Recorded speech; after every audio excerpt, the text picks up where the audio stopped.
Antoinette again. Hi, everyone. Hi, Louise. And now the light's too dark, but we'll just go with that, I think. Okay, that's a little bit better. Okay, and everybody, hopefully, well, okay, it's not our normal night because yesterday we did a whole hour and 20 minutes amazing conversation, and I didn't actually click go live. So we are doing this again. And it was so interesting that we just knew that we had to share it again. So thank you, Antoinette, for doing it again. And for anybody who's not used to us seeing us on a Wednesday, yeah, it's not Tuesday. You're not mistaken. And if you're watching, please remember to let us know if we're nice and clear, loud and clear. If you're having any problems seeing us or hearing us, and if you watch afterwards, very welcome. And please comment and ask your questions. Okay, our topic today is all about coming from the forever drama, about everything and nothing, and sometimes about very, very big things. And then getting through it, and then you get to a place where suddenly life is not so filled with drama anymore. Okay, Anthony, so I'm going to talk to you because you have had a recent experience with recent. I mean, let's put it differently. Over the last 2.5 years, we've had many, many conversations on Facebook here, and a lot of them have been about a problem. No, everyone has been about a problem, a problem, a problem. And so we've been speaking to the problems that a lot of people are having, and I know a lot of people do get value when we talk about the problems that we are having, when we're being transparent and we're saying, it's hard sometimes and we've got to get through it. And then this is how we get through it. I know we inspire people when you do that. But then I know people, when you've started doing a lot of inner work and healing and letting go, you wonder if there's an end to it. You wonder if there's going to be one day just a place where it's going to be easy. Mm-hmm. And if I can recount a little uh, experience that I've had with uh, a very special client, they're all very special, um, after a journey like this. She came in one day and she said to me, I don't know what this feeling is that I'm having. And I asked her, could it be joy? Could it be calm? Could it be peace? And Oh. it was. And that is like literally what happens. We don't have a name for that feeling that comes. And all of a sudden, it is just not so hard anymore, but we're still a little bit careful. We're not quite believing it. And we've actually got to settle into being well. Did you find it like that too, Antoinette? Yeah, for me, I wouldn't say it came suddenly. For 5 years No, now, I've no, been that wasn't doing, what I meant. Yeah, no, really, it wasn't suddenly. It's just like it's a long journey, and then one day something has changed. yes, I think one day I mean, for me, different things have come up at different times in the last 2 years. So I'm 5 years into a journey of doing a daily practice to heal myself from the inside out, mentally and physically.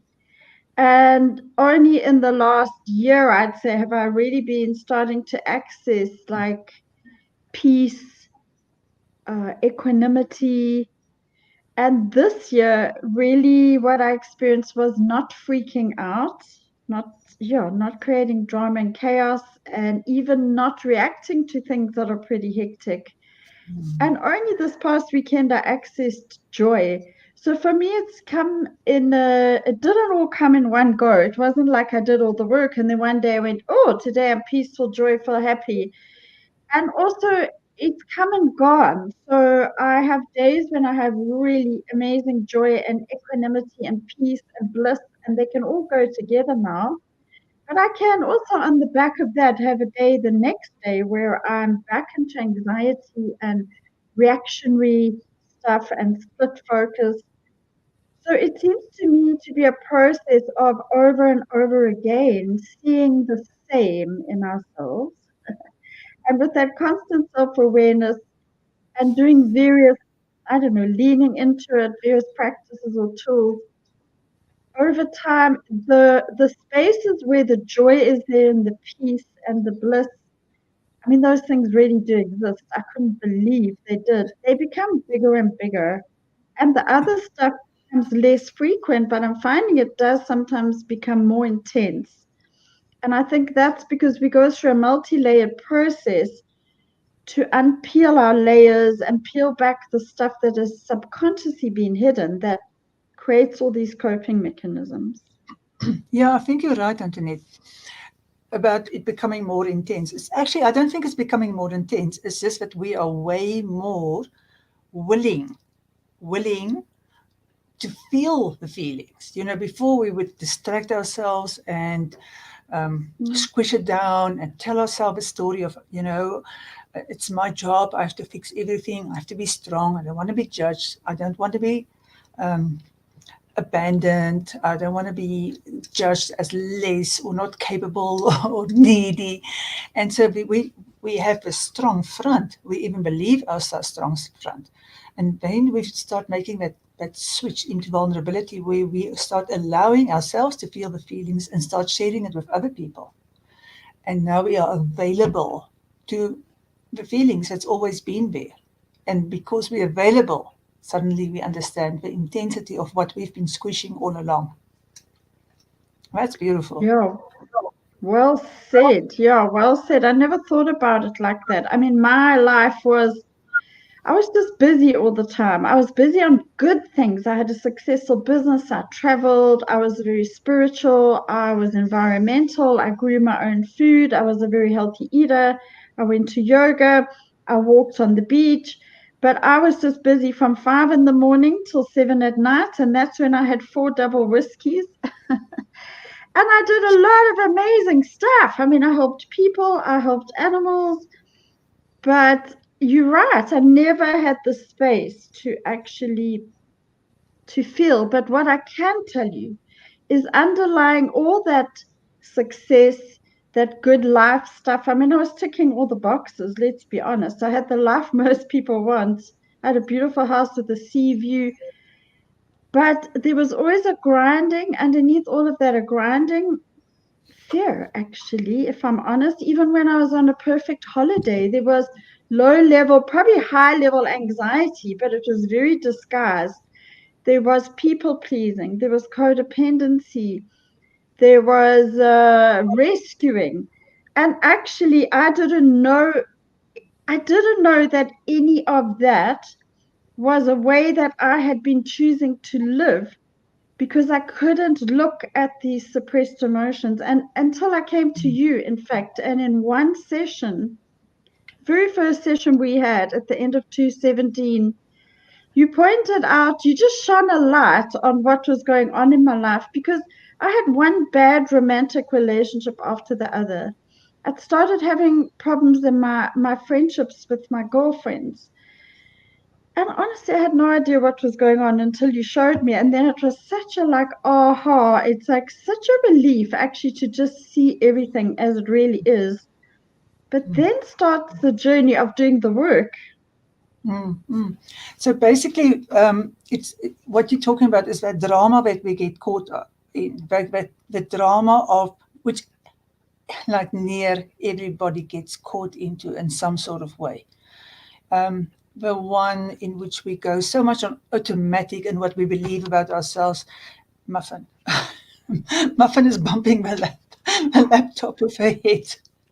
Yeah, so that story that we tell ourselves, a story that we run in our head, that that actually creates the drama because we're so caught up in our beliefs that we've had forever and we don't know the other way to get out of it. And then a lot of things which are actually easy to handle becomes a a real drama. I mean, we just, everything, because we don't have the tools, it becomes a drama. And when you have one unsolved drama, it creates another bigger drama. And then it creates another bigger drama until at the end, we cannot go like with a ball of wool and just go like, here's the beginning and here's the end. Because you cannot knit with a ball of tangled wool. You've got to find the end and the beginning. And so that is basically how I helped you. This is what I do when I do counseling. I help you find where it started and how to end it so that you can actually knit that beautiful story of your life. But it's hard to do that because we're so caught up in it. We cannot see it. And we can be capable and intelligent and successful like you and really determined to fix yourself and on the quest. But we're so inside it that we can't see our own tangled ball of wool.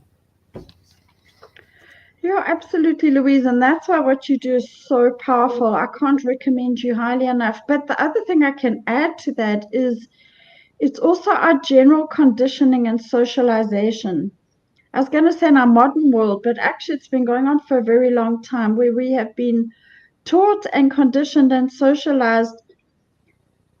We don't even know what we don't know as human beings, to be honest. The more awareness I start getting, the more I realize how so many people go on that autopilot and we don't realize we have split focus. We're not 100% present in the moment. We talk all these things, but do we actually live them? And it's not our fault. We're just running on automatic autopilot. Time always seems to be against us. Our whole society's become a bit cockeyed. And then add to that a traumatic in utero experience like mine, um, trauma in childhood, neglect. And you've just got a person who's just operating actually in a way, in quite a robotic way. And I honestly, when I look back on my life, it's quite scary that, and yet I was ticking all the boxes of a good human life, but I was never satisfied. I was never joyful. Yeah, so that's the story of everyone, really, because at least 80% of us have got adult child syndrome, which means we run on our patterns from our childhood because who's ever been teaching us not to do anything else? And then the entire human being, the entire human population operates according to very scientific research at least 80% of the time on the subconscious, which puts the 7-year-old in charge because the subconscious is 7 years old. Now, that's one extremely scary idea. No wonder we are all caught in trauma spirals. It's absolutely no, it's a miracle that we're not, that we can actually function. I want to say hi to our guests quickly. I just want to make sure that it says there. Let me just quickly check. Hi, Virginia. Okay. Thanks for watching. And just want to make sure that you guys can hear us clearly and that sound is good and everything else. Hi, Tumbra. Thank you for pitching up and watching. We're very happy that you are here. Right, here we go. All right.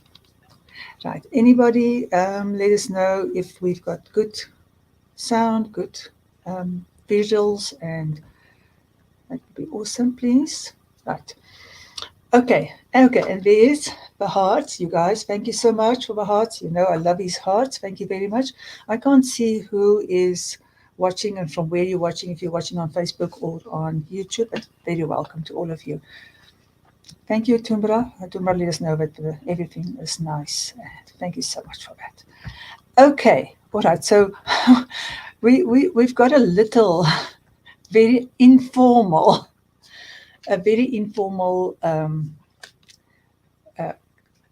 a list of what we want to get through. Okay, so the first one, is it even possible to come from drama to common grace? And so we're going to jump through this one because this is basically what we've just been talking about. It is possible. I've come from it. I've come from enormous non-stop drama, caught in that hamster wheel. You've come from it. We've messed up relationship. We've been codependent. We've been people pleasers. We've been workaholics. We've been entirely driven by perfectionism, and in the end, we still struggled because there was still something just missing. And here we are, right, Antoinette? Here we are. So it is possible. And I Louise, see. honestly, sorry. No, I'm always honest, as you know, about my stuff because I think the human condition, people don't talk about it. And so that's my service in a way. I had borderline personality. I mean, I don't, unless somebody's lived in the head of someone with borderline personality, they have no idea what hell it is. It's sheer, unadulterated hell. You can have everything in life. On the surface, I've never had any problems until I got cancer. But actually, in the last 5 years, when I have started observing my mind and created self awareness, I've had to actually deal with living in a jail because because of that subconscious running my show and trying to keep me safe and loved, my ego trying to keep me safe and loved in all the wrong ways. But I honestly had to live through mental hell, to be honest, and I'm pretty good now. I was creating chaos in my life all the time, Louise. I wasn't living so much in that mental health in the past because I wasn't confronting my stuff, but I was living in low level anxiety, fear, and constantly creating chaos out of nothing. I mean, when I look back at my life and I still see it now because those patterns, those habitual patterns, they don't just go away when you've got insight and you don't just wave a magic wand. Unfortunately, a lot of our spirituality and self help has led us to think there's a quick fix. I still find myself screaming at the dog or getting irritated because I've dropped a glass or lost my keys. I still find myself on the phone while I'm making my breakfast.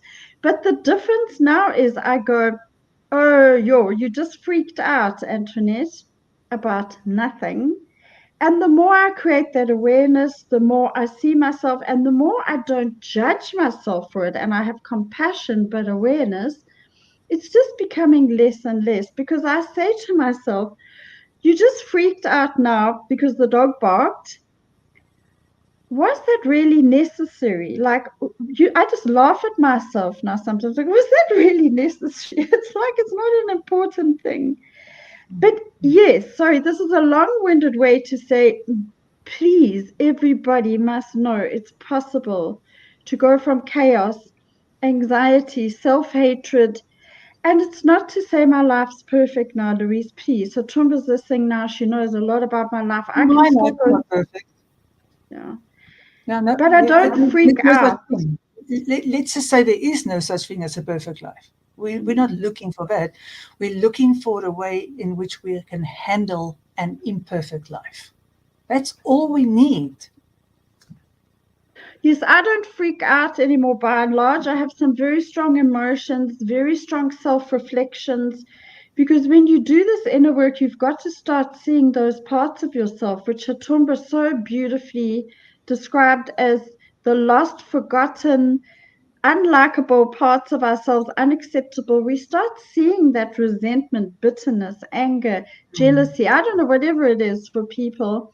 That is not an easy space to be in. So, do I go around like a little joy bunny all day? No, No, because sometimes I feel bitter and angry and resentful, but I can lean into it now. yeah. And on the other side of that comes joy. I mean, on Saturday, I was playing with some children like a child. I've never done that in my life before. So it, Yeah, that's how this conversation started because you shared that with me, and so we haven't talked in months now, at least 4 months that we haven't talked, and it's not because we are not getting along or anything. We talk regularly between ourselves, but it is because the pattern of what we've been doing, sharing the drama, and and very often you're getting some life coaching on air, which is very powerful. It's like, I can't particularly do much of it life coaching on air now with Antoinette because she's got the tools and she's using the tools, because sometimes you get the tools and you still don't use them. So, okay, so let's just.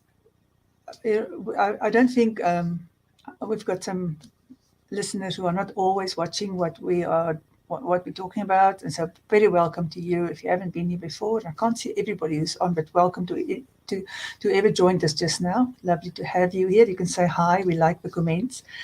Yeah, and you know what? If you know of people that need to hear this, quickly call them and tell them they need to come and join us, because we answer your questions live. So this is the best time to talk to us. Right. So how do we get there? So let's just go about a few reasons why we create this drama. And then, like, when we start using some of these tools that you've already been mentioning. So we get into drama, first of all, because we are sleepwalking. And then we do this process and you become aware. So you get awareness. So from sleepwalking, you go to awareness. And once you go, hi Jane, nice to see you. So from sleepwalking, the major thing, the first thing is awareness. We'll talk about it now in a minute. Remember, what you don't know, what you don't know. So that's really important. So hold on to that thought. And so sleepwalking, so suddenly you wake up. You're not subconsciously driven anymore. You become aware of what's going on in your own life. Like, boom, okay, who knew? It's always been there. I just didn't know that. But then we've got a whole lot of very debilitating habits and outlooks and belief systems that keeps us trapped. And on the other side, we've got these parents who brought us up who didn't have the tools because they were trapped in the same generational trauma. So they were well-meaning and lovely people, but they still didn't have those tools to pass on to us.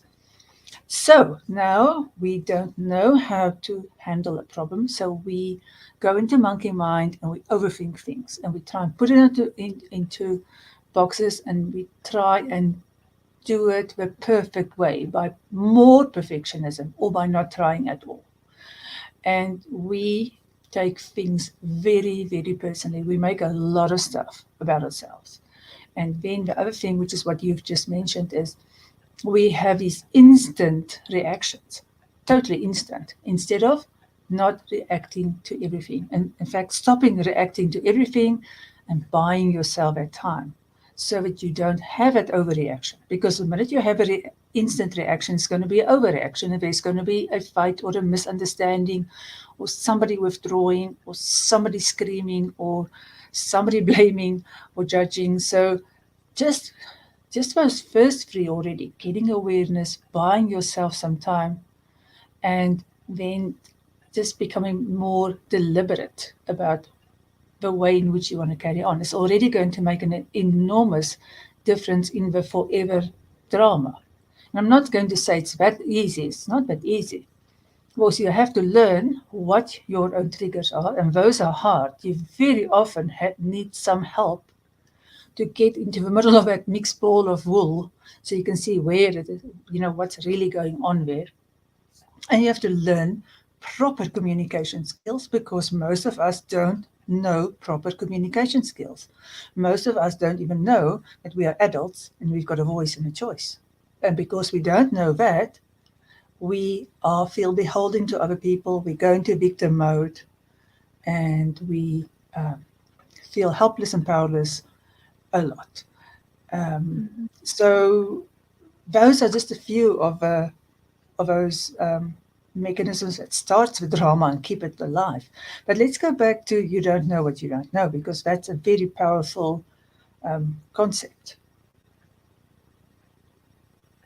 Yeah, I just want to add one more thing to what you've just said. I think that one of my biggest, by the way, it's not so easy this, but it's so worth it. I want to keep on saying that because I don't want anyone to think this is a magic wand, but I want them to know when you lean, we talked yesterday, so I'm going to just bring it up now because that didn't record, about leaning into the difficult and into your emotions. That's another a tool. It doesn't feel like a tool, but we have not been encouraged to feel our emotions.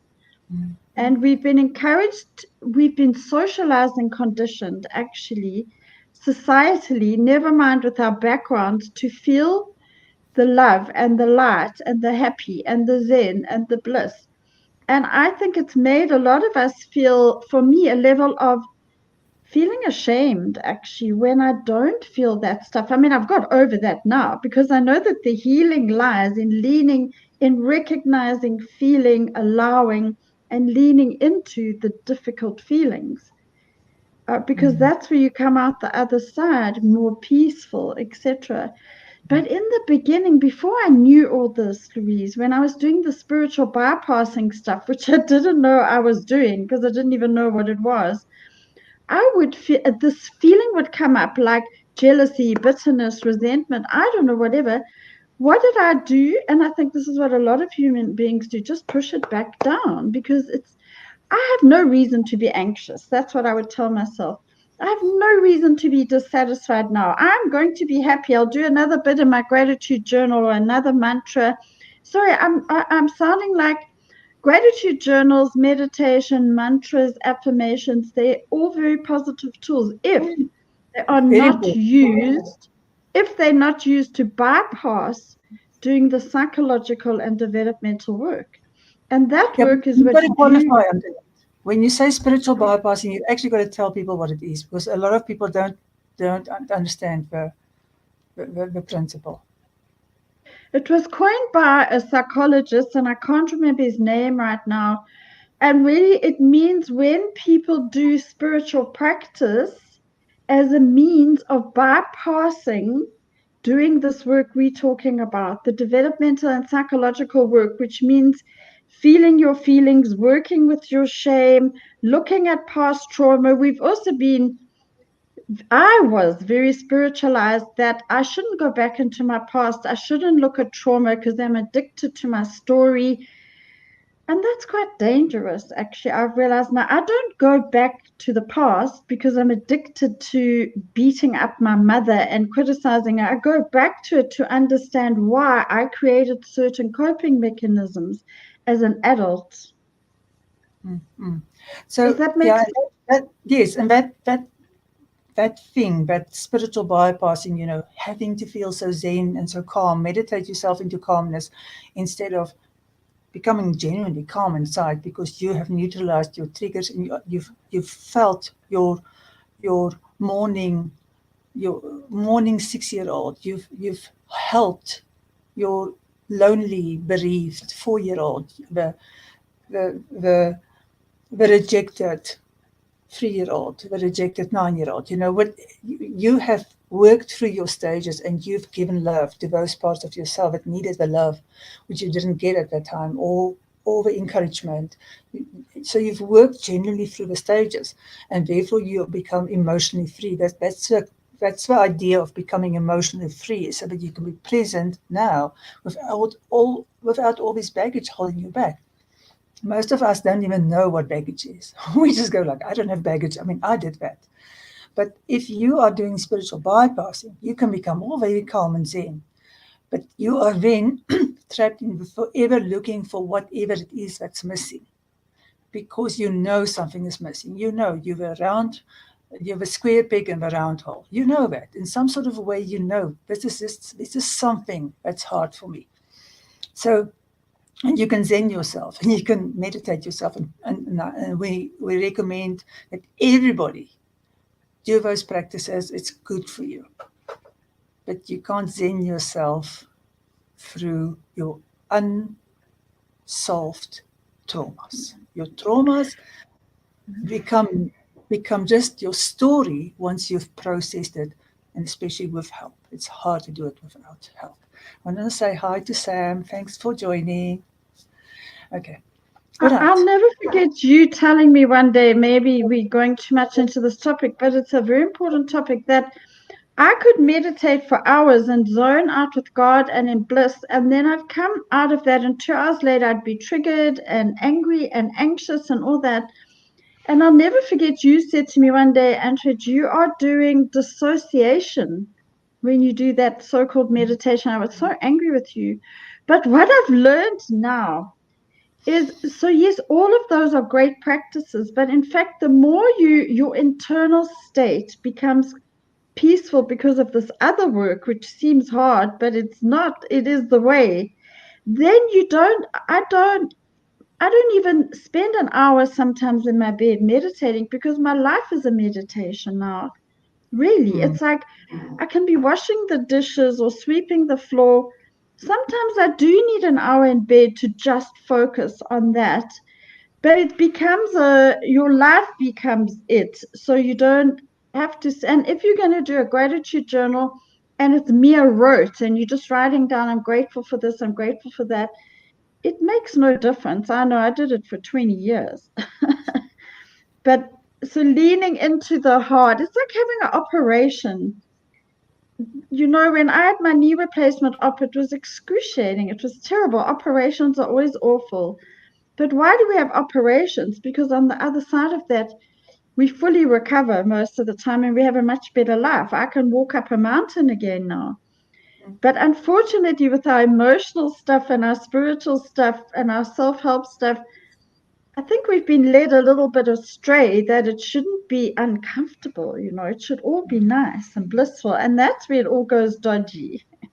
Yeah, and then also I think it's worth mentioning the it is work thing, because we're very scared to say to people this is work, and I don't think we must demonize work. I think it is like, this is the best work you could ever do, and why wouldn't you want to do a, a job that you give yourself? Nobody gives it to you. Nobody says you have to do this. This is your own choice to say, I want to do this work that is going to take me to a completely different place, because work is not hard.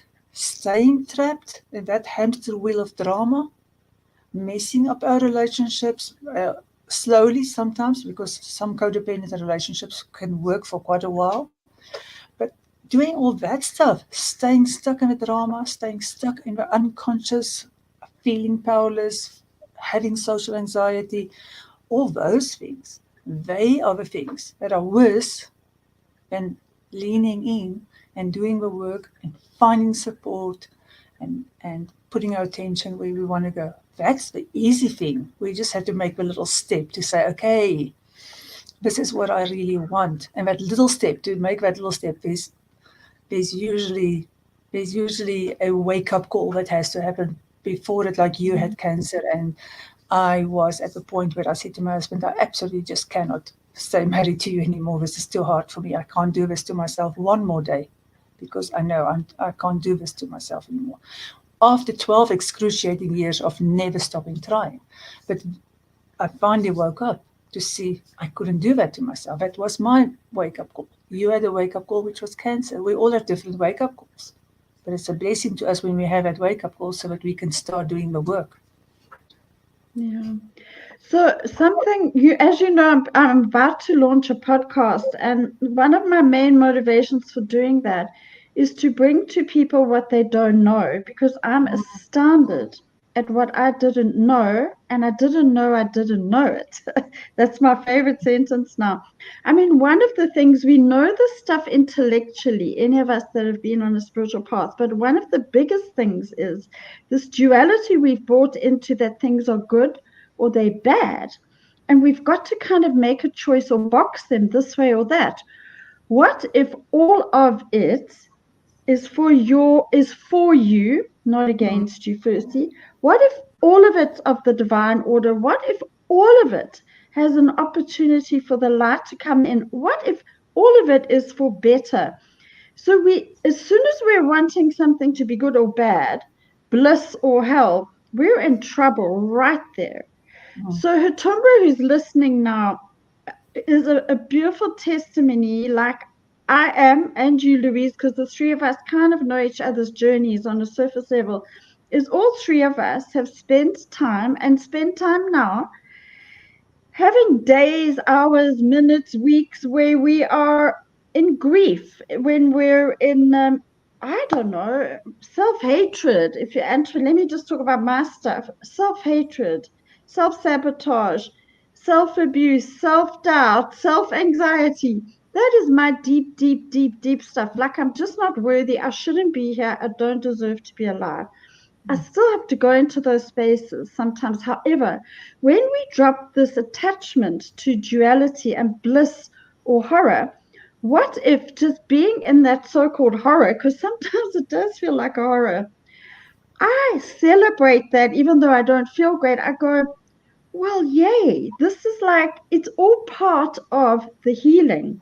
So I don't label it as like in the past, I used to go, oh, Angela, there you go again with this ridiculous self sabotage. It's like, now I go, you sweetie, you're self sabotaging again. So there's still something inside there that doesn't feel worthy. So we have a little bit more work to do, but we're getting better and better. Yeah, And it's so that makes everything completely different. If you're in the so-called difficult and you're leaning into it because you know that's where the healing lies, and that it's not actually difficult, it's just different to yesterday when you were dancing on the grass in joy. yeah, it's that that amazing thing that happens no matter how deep and how dark this thing is that you're going through right now. You already have tasted joy and inner peace and grace.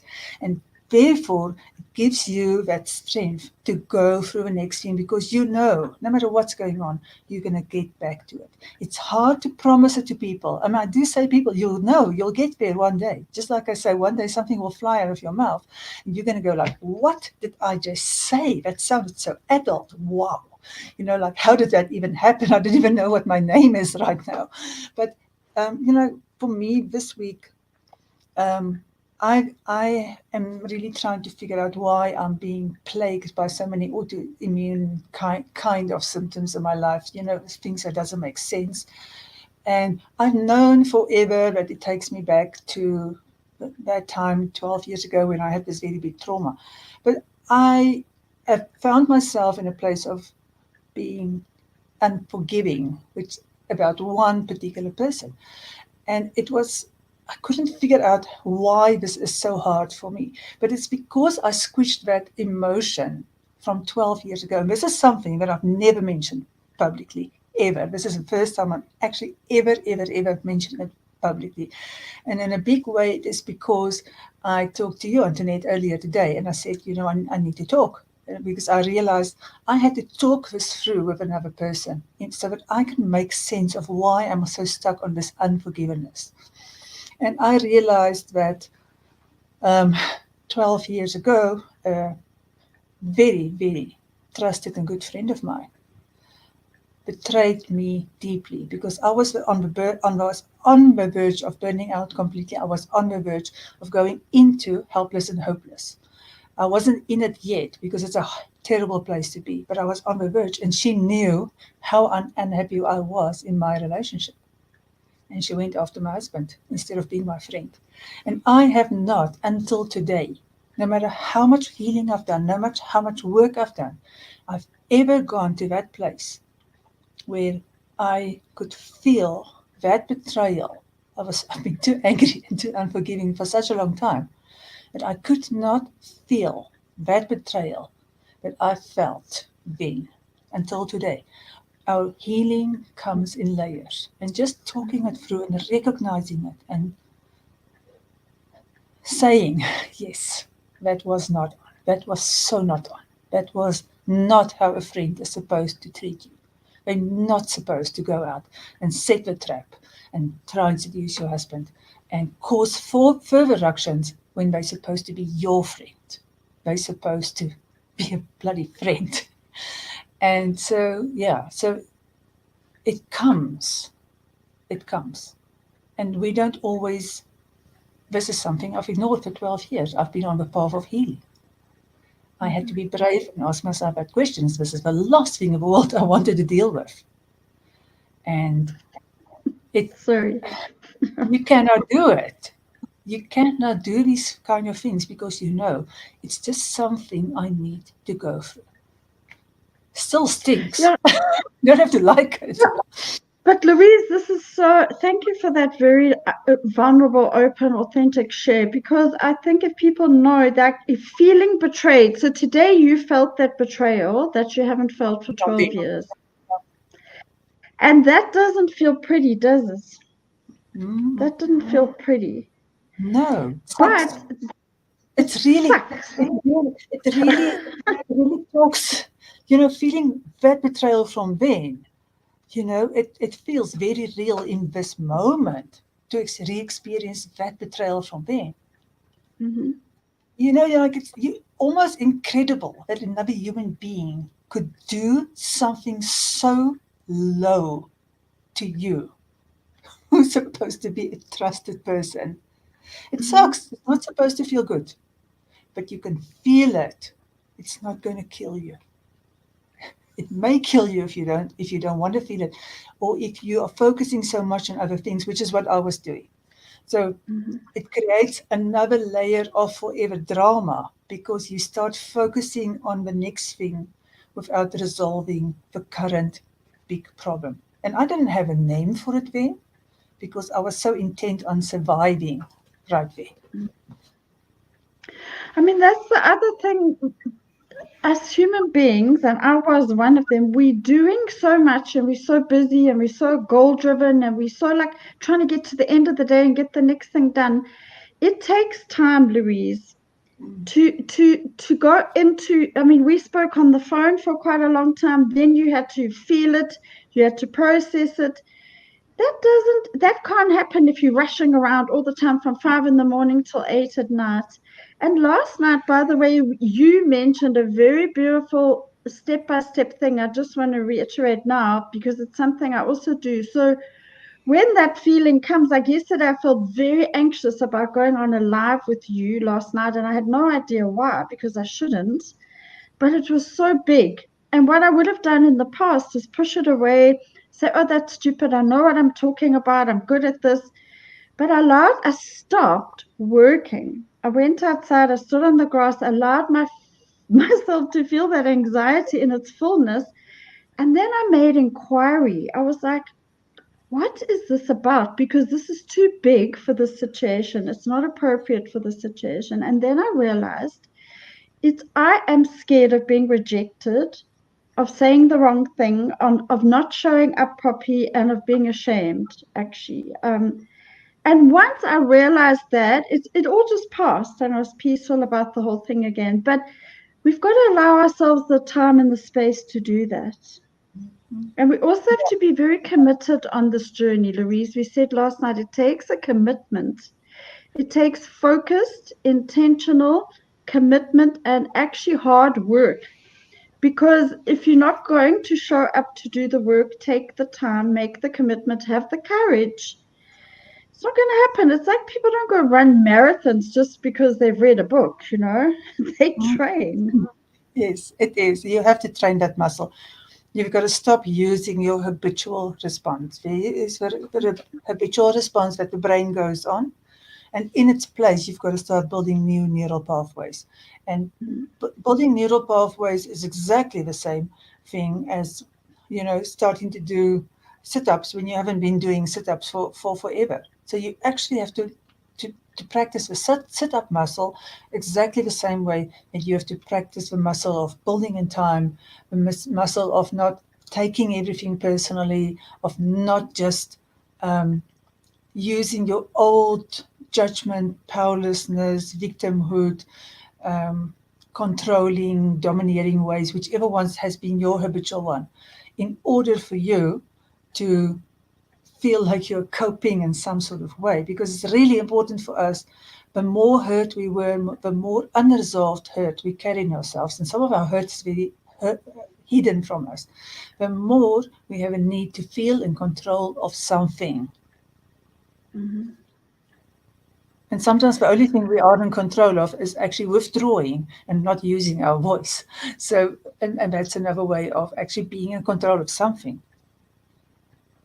Yeah, and my observation from my own journey is when we trying to control in that way, whether it's withdrawal or chasing, that's when the magic can't land. That's when Because when we can go into a state of acceptance, equanimity, ease, non-attachment, and those are spiritual words everybody talks about, but nobody has actually given us the right tools, path, and way to it, because this is what we're talking now is the way to it. It's not just It is. a Yeah. gratitude journal or a yoga class every second day. I'm sorry, I'm not disrespecting those things No, because I you do them add all the those time. things.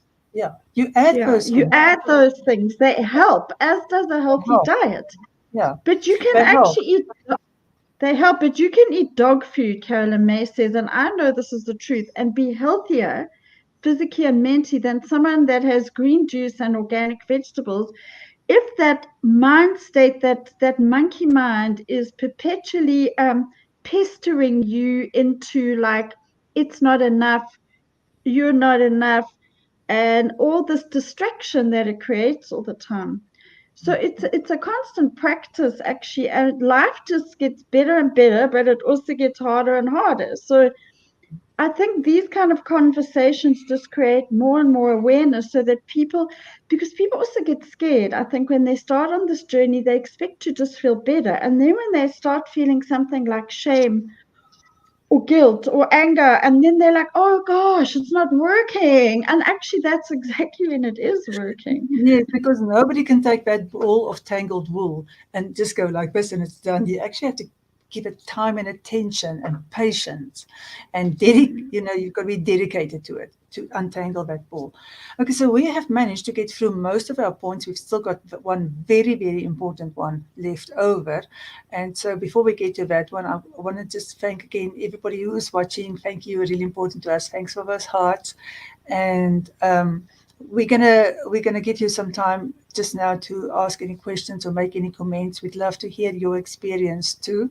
So please keep your questions and your comments. I'm going to go back to them just now, and let's talk about that very important last one, um, which is if you get if you get to this place, this whole concept that some of the people that you have spent time with, you're going to lose. You can get them back again because you move to a place where you have generosity of spirit and you don't take stuff personally anymore, and that leaves the space where you can add back people in your life anytime, but you also don't need codependent relationships anymore, and you don't need relationships that turns into drama all the time. So you can stop participating, but you can also choose not to be taking part in relationships that turns into a lot of drama. Um, and I mean that can happen at absolutely any time.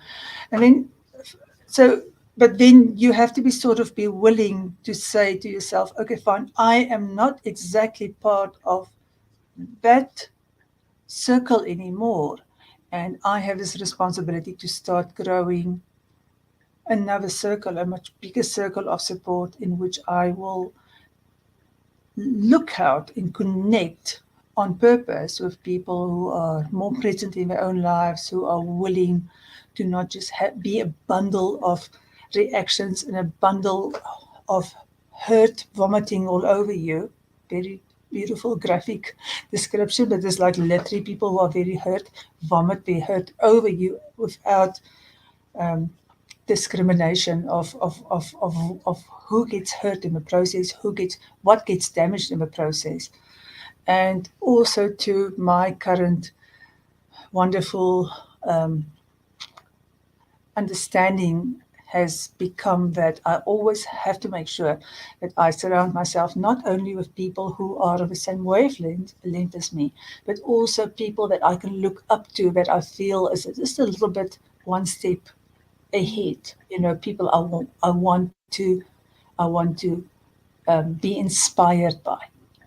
And so to move from that point where we had the story of a drama, which is why we're talking, because it was the forever story of a drama. And now it is to transition to the current audience, whether it's on Facebook or wherever, the current audience who's used to hearing the story of a drama, and then to be able to say, okay, guys, I'm not trapped in drama anymore. I'm actually happy. That's a whole other story, hey, Antoinette? Well, I'm happy even when I'm not happy now. Does that make any sense? My other favorite sentence is I'm okay when I'm not okay, because that's really where peace lies, is to not judge something as okay or not okay. So, my experience, Louise, has been when we make a firm decision to not be codependent or a people pleaser, to be authentic, to be who we really are, that's one of the scariest spaces for me to step in, has been to be who I really am. But the interesting thing is, you do lose people. And Anita Majani says you have to leave your backpack behind when you get this new life. But other people have actually come into my life. I haven't even had to go and look for them. Some relationships have developed further. Some relationships, just brand new ones. Like Hatumba and I met on Facebook. I mean, how do you meet friends like that on Facebook? And people have just come into my life, and I have found very valuable as and Hatumba is one of those people, and you and I are doing it now, where we can, there are other people, I don't know if they're listening tonight or not, where we can share this journey as we're going through it, because there's not many people that create a safe container for us to share our brokenness, to share our vulnerable, to share our paradoxes, because this journey becomes one of paradoxes. It's Yeah.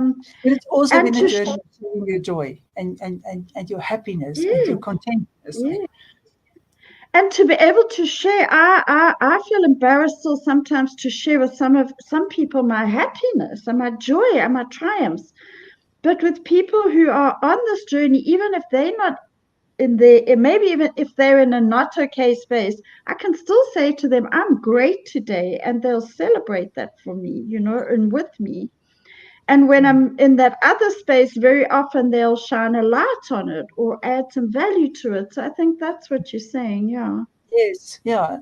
And I think even more specific on that, because I think it's important to be very specific about this, is that when our relationships have been built for such a long time on codependency, I fix you, you fix me, that conversation where you have a friend and that friend moans and you go like, oh no shame, they shouldn't be doing like that. Oh, how poor you and how poor me. That's very much the codependent relationships that we are used to. And there's usually only this very one big friend that we trust and are loyal to, and like, please don't ever even make me think that you are not my loyal friend anymore, because I'm going to be offended to death. So that's our normal way of going around. And so if we then get past that and we get to the point where we can share our joys and our triumphs, which feels very, very uncomfortable for us in the beginning. We don't know how to share those things in the beginning. Um, we are, like you say, we're thinking, if we're still projecting, then we think that I can't share it, somebody will feel that way. But once we learn the trick of not projecting how I would have felt, and we Mm-hmm. go from how other people are feeling is their business. And if I can be the example of what you can achieve, first of all, you have something to work towards. You know what is possible. And Mm-hmm. then there's this other thing of a non-negotiable, that we all have to set our own non-negotiables. And for me, my one of my big non-negotiables is that the people who are near to me, and it's not just one codependent friend anymore, it is now my job to have a circle of really good friends who I need more than two hands for to count. And because nobody's supposed to be all things to everyone, to one person. Nobody's supposed to have one person who must be all things to them. That's putting it better. So if I am not that person anymore, and I see who it is that I want in my circle, for me, non negotiable that I don't have to play myself down. If I am in a relationship in which I have to play myself down, I'm willing to be somebody else's adult. I'm willing to think for somebody else. I'm willing to moderate my non negotiable for somebody else. My peace, my happiness is non negotiable. For me, people who are with me are the ones who are happy about my successes, who cheer me on, who don't need Mm-hmm. me to be broken. And that's when you get more inspired friends, and you get people who are better friends than the codependent people. So you don't have to cut anybody out. You don't have to go like, you don't live for me anymore. You don't even exist anymore. That's very codependent adult child behavior. You can instead, you can be attracting people to you who don't need you to not shine, who are happy when you shine. Yeah. And I think for me, I've had to learn to meet people where they're at because this has been a journey for me and a process. And I sometimes find myself recently being judgmental about people who aren't there. And then I'm like, no, Antoinette, you've got to meet them where they're at. And so often, the people around us, when we change, other people also change. Where but for the grace of God goes I. And like literally Exactly. any day, like today, I can be like, okay, what just showed up here? I wanted to slap somebody. Ugh, bloody hell.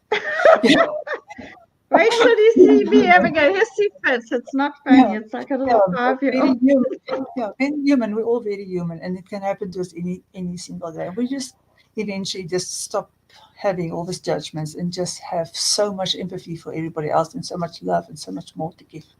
Okay, let's see. I don't see any more questions. Virginia said she had to go, and she's going to watch again. And yeah, I love neuropsychology. Virginia, I use a lot of neuropsychology principles. I've been following Dr. Rick Hansen forever, who's one of the pioneers of neuropsychology, and studied with him. And um, also a very big fan of Mark Waltman. So, oh, where are we? Yeah, I just wanted to say to Virginia, you're right. Actually, there is no one path that fits all. We've got to do what works for us. For some people, but I do think we need help on this journey. It's our journey from the inside out, but we need some good quality help as well. But what works for one may not work for the other. So well said. Yeah. Yeah. What did I say? Yeah. Okay, so it's a long message. Um, Beautiful message. Awareness and understanding of and acceptance become new habits the more we practice them. I love it. No microwave solutions. I have never ever heard anybody say that. No microwave solutions. Love, love, love that, Hutubra. Thanks for sharing that. Um, yeah, so if anybody has any questions, please Beautiful. post them for us. Even if you come and watch afterwards, we know a lot of people come and watch afterwards. The really good news is we are actually live tonight. I'm very relieved about it. I had such a sick feeling in my stomach last night when I realized, hour and 20 minutes I have to tell Antoinette now. We were not live. So yeah, but we will go back and we'll go and comment. So anybody, and if you have questions, just put it at Louise or at Antoinette, and we'll be notified and we'll go and answer. And please keep on giving us the hearts. Facebook like it. The more you give us the hearts. Well, I'm also very happy about it. Hey? So the more you give us hearts and likes and comments and shares, the more Facebook shows it to other people. So please help us. And if you know of somebody else who needs to watch this, there's a lot of people who needs to watch this. Please share with them. Okay, so if there are no more questions, let's see. What do you want to finish with, Antoinette? Just to tell everybody it's so worth it. So I love what Hatumba has the most extraordinary way of expressing things. She's like a poet, her language, and so what she wrote there is just incredible. I'm not always so good with words, but No, you good. I think thank you. I think if we just know that this is a journey, it takes time. Sometimes it doesn't feel easy, but on the other side of it is joy. Boy, if I can experience it, anybody can. And it's so amazing. Like you say, it just comes. It's like on Saturday, I had no intention of playing with the kids next door. The next thing I was playing, and I was like, I've never played in my life before. And it's like this little magic then happens. I mean, on Sunday, I was back into like self hatred. And I'm like, and actually, it's hilarious when you just watch all of yourself. It's like, It's a very beautiful journey, actually, and very profound. But we need help. We need to do the work from the inside out. We need to be committed, and we need to support each other. That's true. Love it. We need to support each other. Thank you so much, Antoinette, for having this conversation with me again. Thank you, And Louise. Loved it. thank Thanks. thank you for absolutely everybody who's been here, and everybody for your love and for taking your time, your very, very valuable time to come and share it here with us. We way prefer talking to people and not talking to ourselves when I don't record. So thank you all. Thank you all for being here, and much love, and see you next week. Oh, whoa, before I go there. Okay, so today I messed up the publishing of Talk Trust Feel again. I uploaded it to the wrong series, which is an unforgivable sin in Amazon eyes. So now I have to unpublish it tomorrow again for a third time and upload it again. 2 hours of my life today where I am not being on point. There's a lot of that going around lately. I think I need a holiday. Yes, and I can see the people clapping hands. Okay, so more news on that soon. It's not going to be tomorrow, but this book is published. I am working on it one day at a time. Okay, everybody. And then next time we talk, Antoinette, we're going to talk about your podcast, right? Yeah, that would be nice. And Louise, just to say, the Trauma to Triumph book has been out for a while, and the people I've sold it to or given it to have really enjoyed it and found value in it. So, Yeah. yeah. Social Yeah, workers even have bought it and said they've given it to people who are going through terrible trauma. So don't forget that's that what we book's wanted. Eh? available. Yeah, Hey? that's what we wanted it for. Do you have one here? I've got Mhm. one here. Look, here we go. Okay, and soon I'm going to talk Trust Feel, which is number 2 in the series. I'm going to have that too. So yes, okay, and that one is on Amazon. The other one is might be on Amazon, but it's going to disappear tomorrow. So, okay, everybody, thank you so Yeah, much. good Have a night. good evening. Thank you. Good night, Louise. Thank you. Oh wait, that's one. Bye. Bye.